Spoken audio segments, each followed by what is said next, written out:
6절의 정문에는 이런 글귀가 있다고 합니다. 그리고 그 다음에는. 그 사연이 이렇습니다.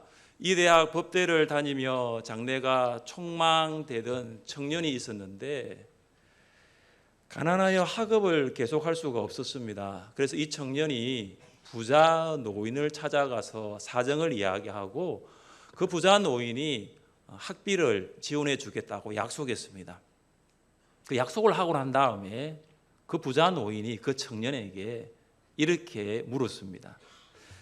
자네는 법대를 졸업하고 무엇을 하려는가? 청년이 말했습니다. 네, 변호사가 되려고 합니다. 그리고 그 다음에는 내 돈을 벌어서 부자가 되겠습니다. 그리고 그 다음에는 좋은 집을 짓겠습니다. 그리고 그 다음에는 좋은 차를 사겠습니다.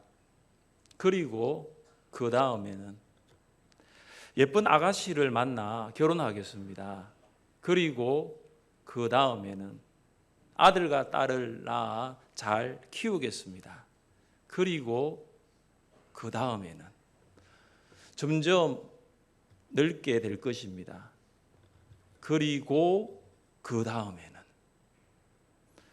청년은 아무 말도 아무런 대답도 할 수가 없었습니다. 그때 노인이 청년에게 말했습니다. 그 다음에는 죽을 것입니다. 그 다음에는 하나님의 심판이 있을 것입니다. 큰 깨달음을 갖게 된 청년은 후에 학교의 총장이 되었습니다. 그리고 그는 학생들에게 이렇게 질문했습니다. 인생은 어디에서 왔고 무엇 때문에 살아가고 어디로 가는가? 사랑하는 성도 여러분, 인생은 어디서 왔고 무엇 때문에 살고 어디로 갑니까? 우리는 어디서부터 왔고 무엇 때문에 살아가고 있고 또한 어디로 가게 될 것입니까? 여러분은 이 질문에 대한 해답을 발견하셨습니까? 우리는 하나님께로부터 와서 하나님의 영광 때문에 살고 하나님께로 돌아가게 될 것입니다. 2019년이 끝나가는 것처럼 우리의 인생도 끝나는 날이 올 것입니다. 베드로가 하나님의 역사하심으로 감옥에서 탈출한 후 헤롯 왕은 유대를 떠나 가이사라로 내려가 한동안 머물렀습니다. 헤롯은 유월절 저기가 끝났기 때문에 가이사라에서 휴식을 취하고자 했을 것입니다. 성지순례를 가보니 당시 헤롯 왕가가 사용한 것으로 추정되는 실내 수영장의 흔적들이 있었습니다. 그간의 숱한 지진으로 수영장의 기둥은 다 파손되었지만 바닷물을 끌어들여 사용하던 수영장의 터는 여전히 남아있는 것을 보게 되었습니다. 한편 두로와 시돈 사람들은 헤롯에게 몹시 노여움을 사고 있었습니다. 두로와 시돈 사람들과 헤롯과의 관계가 매우 불편하게 된 것입니다. 우리는 그들이 어떤 이유로 헤롯과의 관계가 악화되었는가를 알 수 없지만 두로와 시돈 사절단은 신하 블라스도를 통하여 화친을 시도하는 노력을 한 것은 분명합니다. 왜냐하면 헤롯이 두로와 시돈 지방에 대한 식량 공급을 중단해 버렸기 때문입니다. 두로와 시돈 지방은 솔로몬 이후부터 갈릴리 지방을 통해서 식량을 공급받아 왔습니다. 두로와 시돈은 지중해에 위치한 도시였고 식량 대부분은 내륙에 위치한 갈릴리 지방에 의존하고 있었습니다. 하루는 헤롯이 왕복을 입고 단상에 앉았습니다. 이날은 헤롯이 두로와 시돈 사절단과 평화 조약을 체결하고자 하는 날이었을 것입니다. 헤롯이 단상에 앉아 연설을 할 때 두로와 시돈 사절단은 헤롯의 연설을 듣고 이렇게 외쳤습니다. 이것은 신의 소리요 사람의 소리가 아니다. 사도행전의 저자 누가는 우리에게 이 내용을 전해주고 있습니다. 헬라의 역사가 요세푸스는 유대인의 고대사라는 책에서 이 사건을 조금 더 구체적으로 기술하고 있습니다. 온 유대를 통치하기 시작한 지 만 3년이 지난 후 헤롯은 가이사라로 왔습니다. 그는 가이사를 위한 대대적인 경축 행사를 벌였습니다. 그 경축 행사 둘째 날 헤롯은 은으로 짠 옷을 입고 새벽에 극장으로 들어왔습니다. 태양의 햇살이 그의 옷을 비추었고 그 번쩍이는 은빛을 응시하고 있는 사람들에게는 그 빛나는 그 빛이 두려움과 압도감을 주었습니다. 그때 아첨하던 사람들은 사방에서 입을 열어 헤롯을 신이라 부르면서 말하였습니다. 저희들에게 인자하옵소서. 지금까지는 저희가 당신을 사람으로서 두려워하였을지라도 앞으로는 당신을 인간 이상의 존재로 받들겠나이다.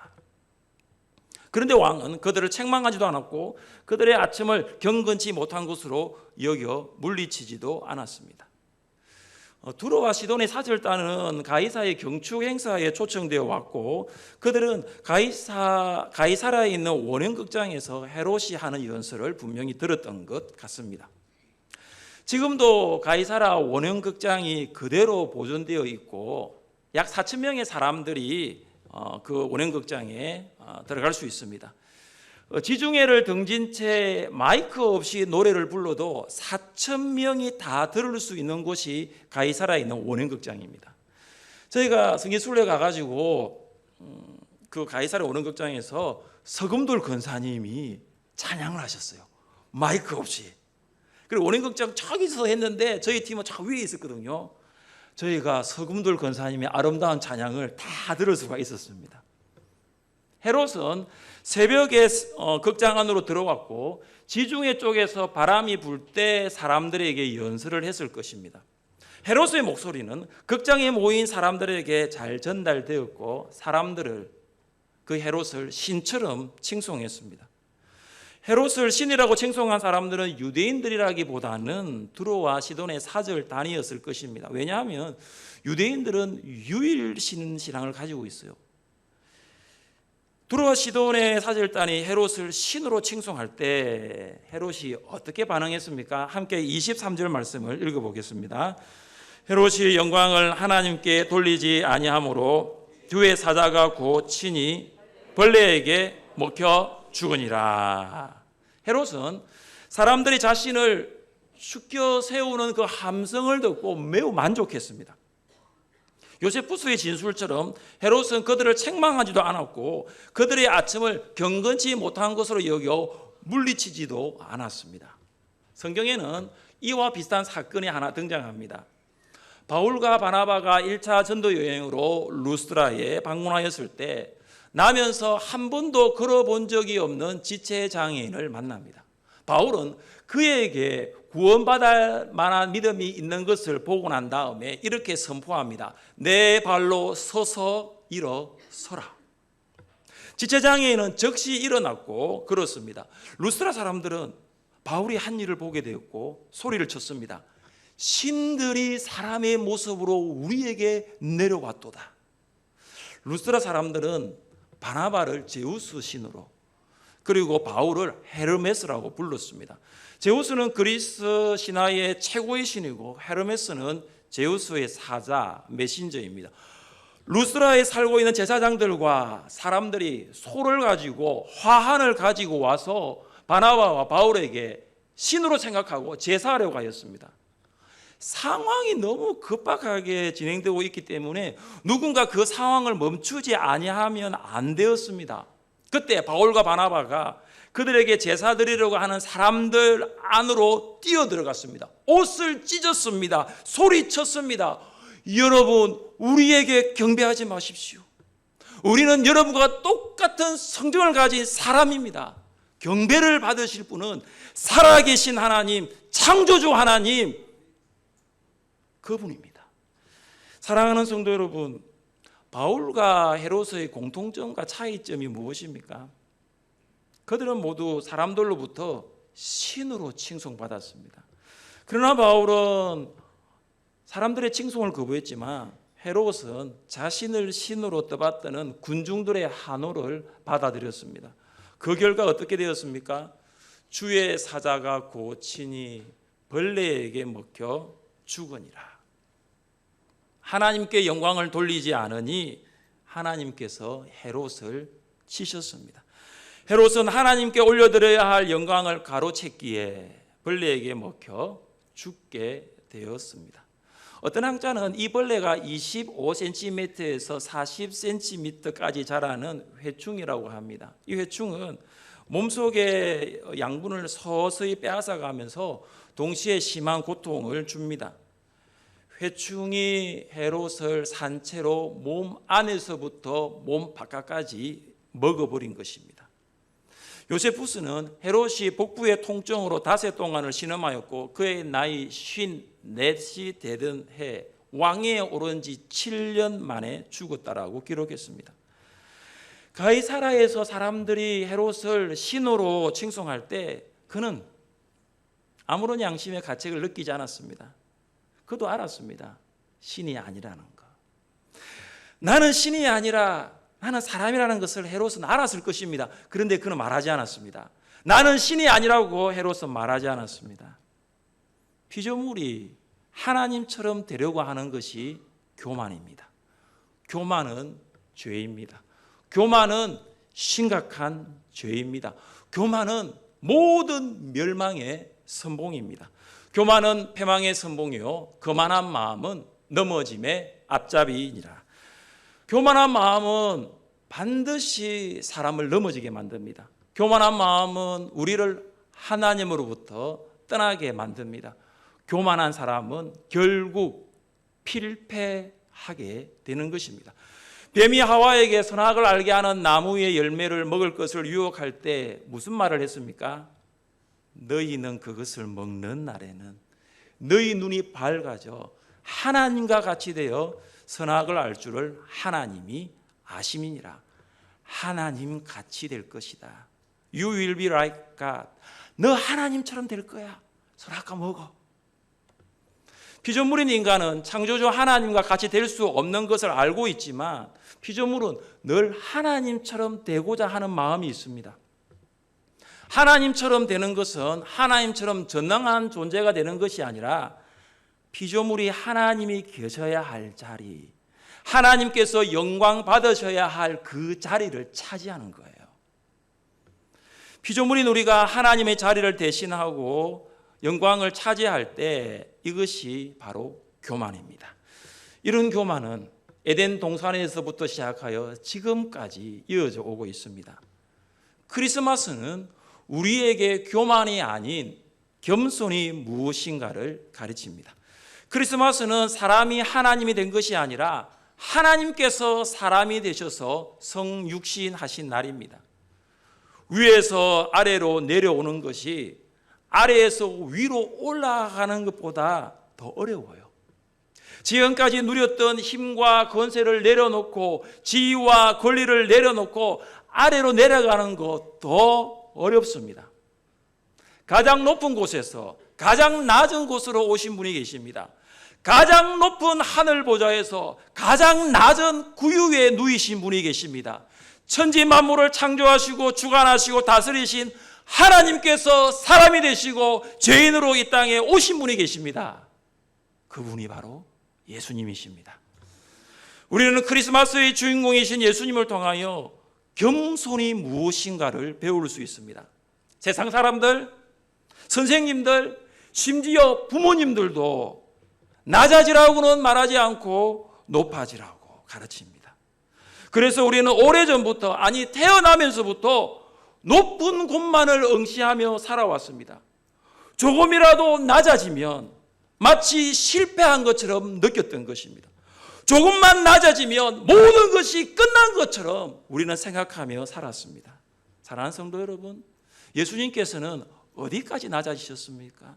예수님의 겸손은 어디까지 있었습니까? 우리 함께 말씀을 읽어보겠습니다. 그는 근본 하나님의 본체시나 하나님과 동등됨을 취할 것으로 여기지 아니하시고 오히려 자기를 비워 사람의 모양으로 나타나사 자기를 낮추시고 죽기까지 복종하셨으니 곧 십자가에 죽으심이라. 아멘. 하나님의 보좌 우편에 계셨던 예수님께서는 사람과 같이 되셨습니다. 그리고 사람에서 죄인으로 십자가의 죽음으로 우리의 모든 죄값을 지불하셨습니다. 하나님이신 예수님이 사람이 되시고 사람이신 예수님이 죄인이 되신 것은 우리가 어디까지 낮아져야 하는가, 우리가 어디까지 겸손해야 하는가를 잘 보여주고 있습니다. 사랑하는 성도 여러분, 예수님처럼 낮아지시고 예수님처럼 겸손하십시오. 겸손한 마음을 품는 날이 크리스마스예요. 내가 이제는 겸손하게 살아가겠다고 결심하는 날이 성탄절이에요. 물론 선물도 주고받고 식사도 하고 캐롤송을 부를 수 있지만 예수님처럼 낮아지고 싶은 날, 예수님처럼 겸손해지고 싶은 날이 성탄이에요. 하나님께서는 그렇게 낮아지신 예수님, 그토록 겸손하신 예수님을 어떻게 하셨습니까? 우리 같이 한 말씀을 읽어보겠습니다. 이름으로 하나님이 그를 지극히 높여 모든 이름 위에 뛰어난 이름을 주사 하늘에 있는 자들과 땅에 있는 자들과 땅 아래에 있는 자들로 모든 무릎을 예수의 이름에 꿇게 하시고 모든 입으로 예수 그리스도를 주라 시인하여 하나님 아버지께 영광을 돌리게 하셨느니라. 아멘. 하나님께서는 하늘 보좌에서 십자가까지 낮아지신 예수님, 십자가에서 무덤까지 겸손해지신 예수님을 높이고 더 높이고 높이셨어요. 그래 모든 사람이 예수님을 그리스도와 주로 시인하게 하시고 하나님께 영광을 돌리도록 하셨습니다. 낮아지는 거 부끄러운 일 아니에요. 겸손해지는 거 부끄러운 일 아니에요. 우리가 낮아지면 낮아질수록, 우리가 겸손해지면 겸손해질수록 하나님께 영광을 돌릴 수 있는 것입니다. 사랑하는 성도 여러분, 높아지기보다 낮아지시고 교만해지기보다 겸손하셔서 살아계신 하나님께 영광을 돌리는 여러분 될 수 있기를 주님의 이름으로 축복합니다. 사도 야고보를 죽이고 베드로까지 죽이려고 했던 헤롯 왕은 최후는 참으로 비참했습니다. 교회와 교회 지도자를 박해하려던 헤롯은 비참하게 죽었지만 하나님의 말씀은 흥왕하여 갔습니다. 헤롯은 비참하게 죽었지만 하나님의 말씀은 흥왕해졌어요. 이 둘은 극명한 대조를 이루고 있습니다. 헤롯은 하나님의 말씀, 복음의 확산을 막을 수 없었습니다. 헤롯이 막으면 막을수록 교회의 주인 되신 하나님께서는 교회를 통한 말씀의 전파와 복음의 확산을 가속화하셨습니다. 교회의 주인이신 하나님께서 하시는 일은 막을 사람은 아무도 없는 것입니다. 그 사람이 비록 왕이라 할지라도 하나님의 일에는 불가항력인 것입니다. 24절의 말씀은 6장 7절과 19장 20절에도 동일하게 나옵니다. 6장 7절 말씀입니다. 하나님의 말씀이 점점 왕성하여 예루살렘에 있는 제자의 수가 더 심히 많아지고 허다한 제사장의 무리도 이 도에 복종하니라. 하나님의 말씀이 흥왕하니 수많은 사람들이 주님을 믿게 되었습니다. 이와 같은 주의 말씀이 힘이 있어 흥왕하여 세력을 얻으니라. 사도 바울이 에베소에서 3년 동안 하나님의 말씀을 가르칠 때 사람들은 그 말씀을 통하여 삶이 변화되었습니다. 교회는 하나님의 말씀이 왕성하고 흥왕해야 하고 성도는 그 말씀을 통하여 구원받고 영생 얻어 제자로 살아가는 것입니다. 세상의 모든 권세를 가진 것처럼 보였던 헤롯 왕이 교회를 핍박하면 핍박할수록, 지도자를 박해하면 박해할수록 하나님의 말씀은 점점 더 흥왕해져 갔습니다. 그래서 24절은 사도행전의 전환점이 되는 것입니다. 이제 하나님의 말씀인 예루살렘에서 유대로, 사마리아로, 사마리아를 넘어 땅 끝까지 나가는 것을 볼 수 있습니다. 그것의 서막을 알리는 구절이 25절입니다. 우리 함께 25절 말씀을 읽겠습니다. 바나바와 사울이 부조하는 일을 마치고 마가라 하는 요한을 데리고, 25절은 앞선 24절과 연결되기보다 11장 30절과 연결되는 것이 더 자연스럽습니다. 11장 30절은 어떤 배경이냐 하면은 글라우디오 황제 때 예루살렘 교회가 흉년이 들었습니다. 그 소식을 들은 안디옥 교회는 구제헌금을 모았어요. 그리고 안디옥 교회 대표 이인으로 바나바와 바울을 예루살렘 교회에 구제 헌금을 전달하고자 파송했습니다. 바나바와 바울이 구제 헌금을 전달하고 난 다음에 오늘 25절에 보니까 마가를 데리고 예루살렘에서 안디옥으로 돌아왔습니다. 그래서 25절은 11장 마지막 절과 연결하는 것이 맞습니다. 여기서 우리가 한 가지 주목해야 할 부분이 있는데 부조하는 일입니다. 11장 29절에서는 부조라고 했습니다. 근데 25절, 오늘 본문 25절은 부조하는 일이라고 했습니다. 그러니까 부조라는 their gift가 부조하는 일, their mission으로 바뀐 거예요. 부조는 선물입니다. 기프트예요. 근데 부조하는 일은 뭐냐면 미션이에요. 사명인 거예요. 누가는 안디옥 교회 대표로 바울과 바나바가 부조를 전해주는 그 일을 무엇으로 보고 있냐면 미션으로 보고 있는 거예요. 말씀과 성령으로 예수님을 만나 구주와 주인으로 고백하며 살아가는 성도에게는 반드시 사명, 미션이 있습니다. 목회자와 선교사로 일생을 죽게 드리는 사명자들이 우리 교회에 많이 나올 수 있기를 주님의 이름으로 축복합니다. 여러분의 자녀들이 목회자가 되고 사모가 되고 선교사가 되었으면 참 좋겠습니다. 그러나 목회자와 선교사로 헌신하지 않더라도 모든 그리스도인은 사명자입니다. 하나님께서 우리가 예수님을 믿을 때에 사명을 주셨기 때문입니다. 바울과 바나바는 예루살렘에 전달하는 그 구제 헌금을 돈으로 보지 않았습니다. 돈이 아니라 미션으로 본 거예요. 이처럼 우리가 일터에서 일을 할 때 돈을 돈으로 보는 것이 아니라 사명으로 보아야 하는 것입니다. 불신자들은 돈을 벌기 위해서 일을 하지만 우리는 사명 감당하기 위해서 일을 하는 것입니다. 돈이 아니라 일이 사명인 거예요. 그러면 일하는 사람은 사명자가 되고 일터는 사명지가 되는 것입니다. 크리스마스는 예수님께서 세상에 오신 사명을 우리 가슴에 다시 새롭게 하는 날이에요. 크리스마스는 왜 예수님께서 이 세상에 오셨는가라는 질문에 대한 해답을 주고 있습니다. 그리고 크리스마스를 보내면서 우리는 예수님께 세상에 오신 이유에 대한 해답을 가지고 살아가는 거예요. 사랑하는 성도 여러분, 왜 예수님께 세상에 오셨습니까? 예수님의 미션, 사명은 무엇이었습니까? 같이 한번 읽어보겠습니다. 인자가 온 것은 잃어버린 자를 찾아 구원하려 함이니라. 예수님의 미션이에요.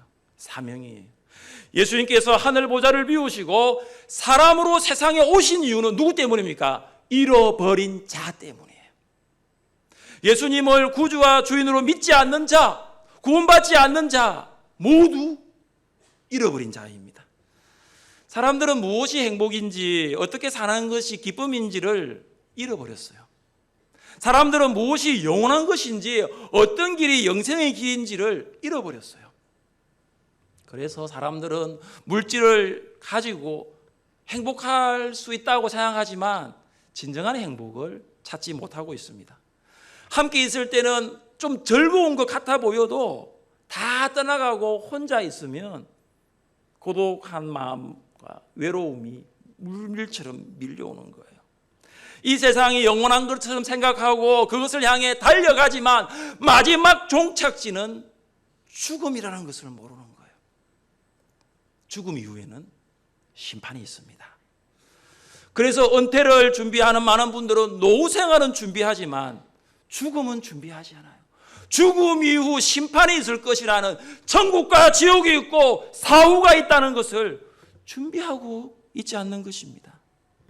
사람들이 왜 그렇게 살아갈까요? 잃어버린 자를 찾아 구원하러 오신 예수님을 만나지 못했기 때문입니다. 그래서 이미 구원받은 우리가 해야 할 일이 분명해졌죠. 여러분, 한 해 동안 우리가 전도할 때 무엇이라고 이렇게 메시지를 던졌습니까? 예수님 믿고 구원받았어요. 예수님 믿고 구원받았어요. 이미 구원받은 우리가 해야 할 메시지는 예수님 믿고 구원받았어요. 너는 말씀을 전파하라. 때를 얻든지 못 얻든지 항상 힘써라. 범사에 오래 참음과 가르침으로 경책하며 경계하며 구원하라. 연말이라 많은 모임이 있을 것입니다. 여러분은 그 모임에서 잃어버린 자를 만날 것입니다. 우리가 해야 할 사명이 분명해졌습니다. 그들을 구원하기 위하여 오신 예수 그리스도를 전하는 일, 그것이 우리가 해야 할 사명, 미션입니다. 해리 아이언 사이더 박사는 어릴 때 양화점 직공으로 일을 했습니다. 해리는 매일 소 가죽을 가지고 구두 본을 맞추어 잘랐습니다. 재단을 했습니다. 자른 이 소 가죽을 물에 담아 흠뻑 물이 적시도록 하고 난 다음에 그 가죽이 단단해질 때까지 계속 두드려졌습니다. 건조할 때까지 두드렸습니다. 계속 두드리는 거 너무 힘든 일이었습니다. 그러고 난 다음에 구두창에 이제 못을 박았습니다. 가죽을 재단하고 두드리고 못 박는 일, 매일 반복되는 해리의 일상이었습니다. 한 번은 해리가 거리에 나갔다가 다른 양화점에 들렸습니다. 그런데 거기 일하는 구두 그 직공을 보니까 자르긴 자르고 난 다음에 그 다음 두드리질 않는 거예요. 두드리는 것을 생략하고 바로 못을 박는 거예요. 이상하다. 저렇게 구두를 만드는 것이 아닌데 생각하고 가게를 들어갔습니다. 그래서 이렇게 질문했습니다. 아니, 가죽이 단단해지도록 계속 두드리지 않아도 품질이 좋은 구두가 만들어집니까? 그런데 돌아오는 그 양화점 직공의 대답이 이것입니다. 바른 시간에 빨리 많은 구두를 만들어야지 두드릴 시간이 어디 있어요? 빨리 잘라가지고 빨리 두드려가지고 구두를 만들어내야지 언제 그걸 두드리고 있어요? 그래서 이 해리가 그런 것도 있구나 듣고 주인에게 달려와서 주인에게 이렇게 제안합니다. 우리도 그렇게 합시다. 그러나 해리가 일하던 양화점 주인은 성경 골로새서 3장 23절을 펴서 읽어주었습니다. 무슨 일을 하든지 마음을 다하여 주께 하듯 하고 사람에게 하듯 하지 말라. 그리고 주인은 해리에게 말했습니다. 해리, 나는 돈을 벌기 위해서 구두를 만드는 게 아니란다. 나는 하나님의 영광을 위해서 구두를 만들고 있어. 나는 심판날에 주님으로부터 너 정말 악한 종이야, 너 정말 게으른 종이야, 이런 책망을 듣고 싶지 않아. 나는 너 참 잘했어, 너 수고했어, 너 고생했어, 너 정말 충성스러운 종이야. 나는 이런 칭찬을 듣고 싶어. 하나님께서 우리에게 주신 사명에 최선을 다하고 그 사명을 통하여 하나님께 영광을 돌리는 것이 우리의 본분입니다. 구제연금을 전달하고 양화점에서 소가죽을 하루 종일 두드리는 것도 하나님께 영광을 돌리는 거예요. 우리 성도님들 중공업에서 자동차에서 자영업하면서 소상공인으로 거기에서 용접을 하고 또 그 쇠를 자르고 배를 만들고 차를 만들고 가정에서 살림을 하고 가게 문을 열고 닫고 사람들의 머리를 만지고 그 모든 일이 뭐냐 하면은 하나님께 영광을 돌리는 거예요. 사랑하는 성도 여러분, 여러분은 한 해 동안 하나님께 영광 돌리는 삶을 사셨습니까? 여러분에게 주신 직분과 사명에 충성을 다하셨습니까? 사람에게 하지 않고 마음을 다하여 주님께 하듯 하셨습니까? 12월도 얼마 남지 않았습니다. 우리가 달마다 연마다 하나님 앞에 나는 어떠한 인생을 살았는가, 나는 어떻게 사명을 감당했는가를 돌아보아야 합니다. 남은 2019년 우리의 시간, 또 남겨진 2019년에 우리의 직분과 사명을 통하여 하나님께 영광을 돌리는 여러분 될 수 있기를 주님의 이름으로 축복합니다.